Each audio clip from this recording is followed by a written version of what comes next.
How to delete reels on Facebook. Hello everyone, welcome to this channel. I'm Emily and I'm here to help you out today. So without any delay, let's get started. So first of all, launch the Facebook application on your device over here and make sure that you're logged into your account. After logging into your account, if you want to delete the reels, all you have to do is tap on your profile at the top right. So tap on your profile name over here, and as you tap on your profile, just scroll down to your posts over here. Now as you tap on your post, you can just select on the reel that you want to delete. So here, if I want to delete this reel, all I have to do is tap on the three dotted lines above the post. And here, among different options, you can see the option of move to trash over here.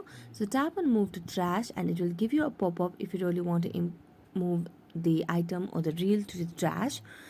So just tap on move and there you go. So thank you so much for watching this video.